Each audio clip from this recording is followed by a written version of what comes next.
اللہ نے ہم کو ایمان اور اسلام کی دولت عطا فرمائی، الحمدللہ رب العالمین۔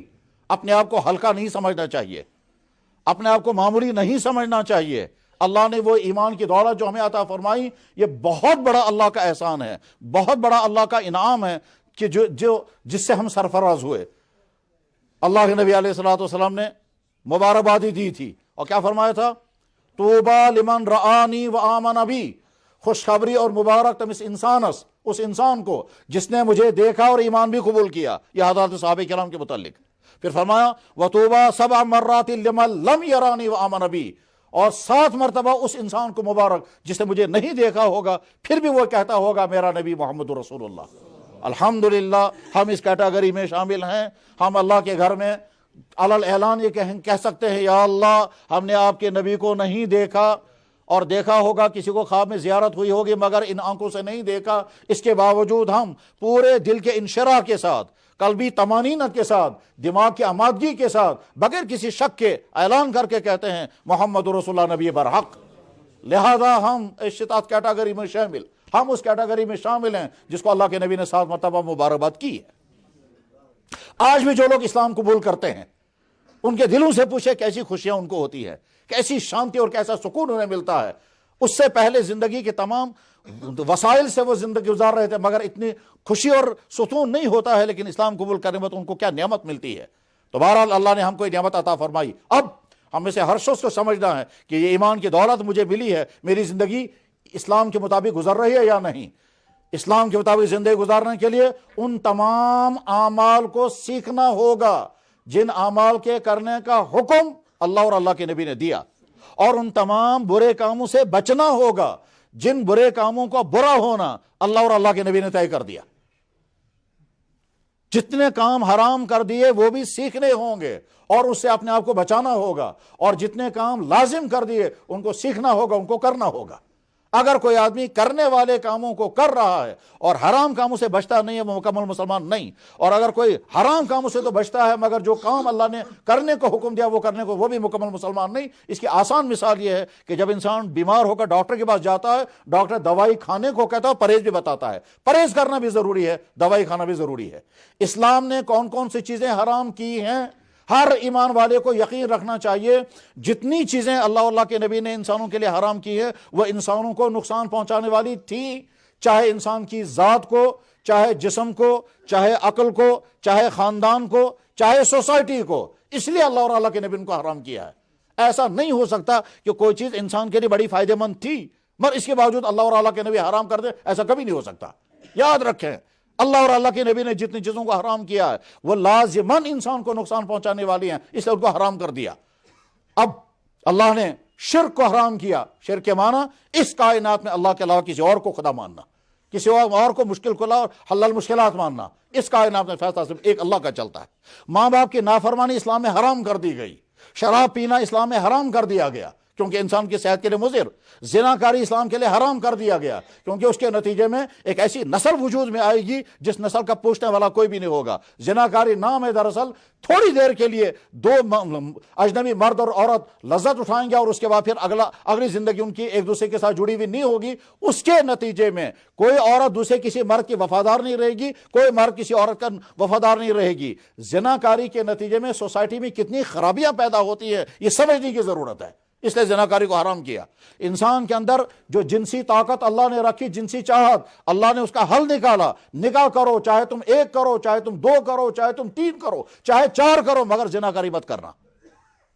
ڈانس کو اللہ نے، اللہ کے نبی نے حرام کر دیا۔ شراب نوشی کو اللہ اور اللہ کے نبی نے حرام کر دیا۔ رشوت خوری کو اللہ اور اللہ کے نبی نے حرام کر دیا۔ سود خوری کو اللہ اور اللہ کے نبی نے حرام کر دیا۔ جسم میں جتنی طاقتیں ہیں ان طاقتوں کے استعمال کی حدیں طے کر دی ہیں۔ تم آنکھ سے دیکھو گے مگر کون کون سی چیزیں دیکھنا تمہیں حرام، تم کان سے سننا ہو مگر کون کون سی چیزیں تمہارے حرام، تم زبان سے بولتے ہو مگر اسے کیا کیا بولنا اور کیا نہیں بولنا ہے۔ اللہ نے حد بندیاں طے کر دی ہیں کیونکہ باڈی اللہ کی بنائی ہوئی ہے۔ ابھی آج رات ہیپی نیو ایئر کے نام سے جو ڈانس ہوئے ہیں، جو شراب خوریاں ہوئی ہیں، جو بدکاریاں ہوئی ہیں، اس کے بعد انسان کو تیار رہنا چاہیے اللہ تعالیٰ کی طرف سے آنے والے عذاب کا، اور وہ کس طرح سے قوم کو تباہ کر دیں گے۔ ہاں ہو سکتا ہے کچھ انسانوں کے معافیا مانگنے سے اللہ تعالیٰ ابھی اپنے عذاب کو روکے ہوئے، ان انسانوں کو اس زمین پر رہنے کا حق کیا ہے جو انسان اس خوبصورت زمین کو نافرمانیوں سے بھرنے کو تیار ہے؟ اور وہ لوگ جو اس نافرمانی کو پھیلا رہے ہیں، ان سے زیادہ مجرم کون ہے اس دنیا میں؟ اللہ کی خوبصورت کائنات اس لیے نہیں تھی کہ اس کو زناکاریوں سے بھر دیا جائے، اس کو ڈانسوں سے بھر دیا جائے۔ مگر یاد رکھیں، اللہ تعالیٰ شانو قرآن کریم میں فرماتے ہیں، میں دیکھ رہا ہوں کچھ عرصے تک، اس کے بعد پھر تمہارا خاتمہ کر دوں گا۔ وَإِذَا أَرَدْنَا أَن نُهْلِكَ قَرْيَةً أَمَرْنَا مُتْرَفِيهَا فَفَسَقُوا فِيهَا، جب میں دیکھتا ہوں کسی خطے کے لوگ میری نافرمانی پہ تلے ہوئے ہیں، کچھ عرصے کے لیے میں راستہ کھول دیتا ہوں، کرنے دو بار رہا، اس کے بعد میرا فیصلہ آتا ہے، میں پیس پیس کر کے رکھ دیتا ہوں۔ قوم بنی اسرائیل کو فنا کیا گیا، قوم عاد کا نام و نشان مٹا دیا گیا، سلطنت روما کا نام و نشان مٹا دیا گیا۔ اللہ کی طاقت بے نیاز ہے۔ اللہ ایک طرف سے اپنی قدرت، اپنی رحمت، اپنی عطا کو بیان کرتے ہیں، دوسری طرف اپنی طاقت کو بھی بیان کرتے ہیں۔ یاد رکھنا چاہیے، دولت ملی، اس کو عیاشوں پر خرچ کرنے کے بعد پھر سمجھ لینا چاہیے اللہ کے عذاب کو دعوت دے رہے ہیں۔ اور وہ اللہ کا عذاب اگر رکا ہوا ہے تو نہ جانے کن کی دعاؤں کی وجہ سے رکا ہوا ہے، ورنہ پھر جب آئے گا اور نہ جانے کس شکل میں آئے گا۔ وہ کبھی انسانوں کی شکل میں آتا ہے، وہ کبھی طوفانوں کی شکل میں آتا ہے، کبھی سیلابوں کی شکل میں آتا ہے، کبھی زلزلوں کی شکل میں آتا ہے۔ قرآن کریم میں اللہ تعالیٰ سے وَلَوْ أَنَّ أَهْلَ الْقُرَىٰ آمَنُوا وَاتَّقَوْا، اگر بستی والے سنبھلنے کو تیار نہیں تو میں اوپر سے عذاب آ سکتا ہے۔ قُلْ هُوَ الْقَادِرُ عَلَىٰ يَبْعَثَ عَذَابًا مِّن فَوْقِكُمْ أَوْ مِن تَحْتِ أَرْجُلِكُمْ أَوْ يَلْبِسَكُمْ شِيَعًا وَيُذِيقَ بَعْضَكُم بَأْسَ بَعْضٍ۔ ہمارا راستہ ایک ہی ہے۔ اللہ نے ہم کو اسلام کی دولت عطا فرمائی ہے، الحمدللہ رب العالمین۔ اس ایمان کا تقاضا یہ ہے کہ ہماری زندگی پاکیزہ زندگی ہو، اخلاق والی زندگی ہو، حیا والی زندگی ہو، تہذیب والی زندگی ہو، مہذب زندگی ہو۔ ہماری زندگی سے کسی کو دکھ تکلیف نہ پہنچے۔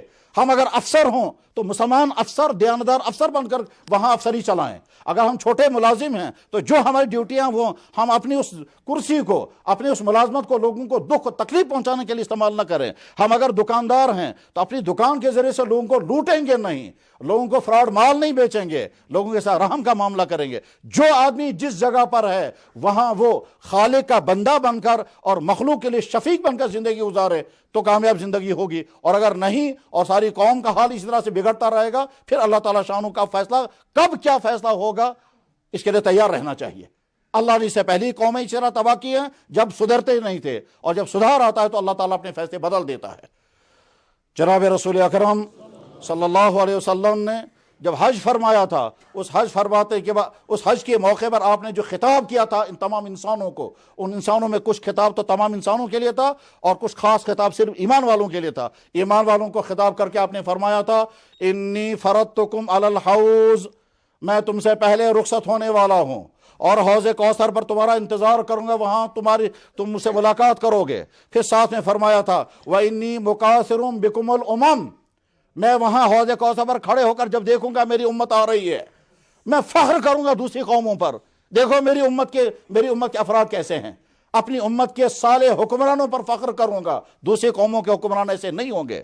اپنی امت کے صالح جوانوں پر فخر کروں گا، دوسری قوموں کے جوان ایسے نہیں ہوں گے۔ اپنی امت کے پاک دامن بیٹیوں پر فخر کروں گا، دوسری قوموں میں ایسی پاک دامن عورتیں نہیں ہوں گی۔ اپنی امت کے پاک باز غریبوں میں فخر کروں گا، دوسری قوموں میں ایسے نہیں۔ میں فخر کروں گا اپنی امت کو دیکھ کر، مگر ساتھ میں فرمایا ایسا نہ ہو کہ تم میرے پاس اس حال میں پہنچو کہ تمہاری وجہ سے میرا چہرہ وہاں سیاہ ہو جائے۔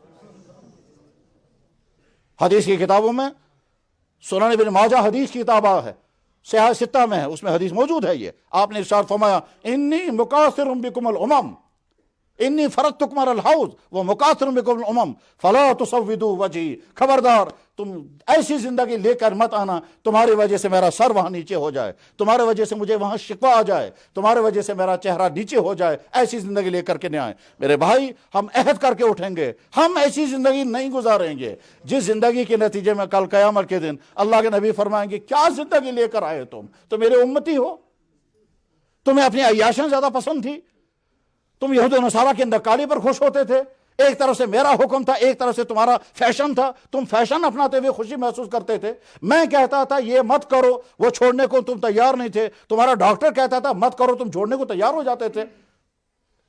اس وقت کی اس رسوائی سے بچنے کے لیے ہم آج ہی انشاءاللہ عہد کریں گے، یا اللہ جمعے کا وقت ہے، جمعے کی نماز ادا کرنے کے لیے ہم آپ کے گھر میں جمع ہیں، ہم ایمان والے ہیں، یہ تسلیم ہے کہ ایمان کمزور ہے، مگر یا اللہ ہمارا اعلان ہے ہم ایمان والے ہیں۔ ہم نے اپنی آنکھوں سے گناہ کیے ہوں گے یقیناً، ہم نے اپنے کانوں سے گناہ کیے ہوں گے یقیناً، ہم نے اپنے ہاتھ سے غلطیاں کی ہوں گی یقیناً، ہم نے خرچ کرنے میں غلطیاں کی ہوں گی یقیناً، مگر یا اللہ ہم نے آپ کے علاوہ کسی کو اللہ نہیں مانا، یا اللہ آپ کے نبی کے علاوہ ہم کسی اور کو فالو نہیں کریں گے۔ کم سے کم ہمیں تو اتنا فخر ہے کہ یہ پیشانی آپ کے علاوہ ہمارے کسی اور کے سامنے نہیں جھکی ہے۔ تو یا اللہ بس اسی ایمان کو ہم قبول کر لیں، اور اس کے بعد پھر آپ کے گھر میں ہم وعدہ کرتے ہیں انشاءاللہ اپنی زندگیوں کو ایک پاک باز، ایک صالح، ایک پسندیدہ، اللہ اور اللہ کے رسول کی نظروں میں قابل قبول مسلمان کی زندگی گزاریں گے۔ وآخر دعوانا ان الحمدللہ رب العالمین برحمتک یا ارحم الراحمین۔ فيها زهور فيها بحر أحلى طيور فيها ورد وفيها زهور فيها بحر أحلى طيور فيها بنلعب بالبساتين والنقط فل وياسمين دايما فيها مرتاحين مبسوطين وفرحانين فيها بنلعب بالبساتين نقط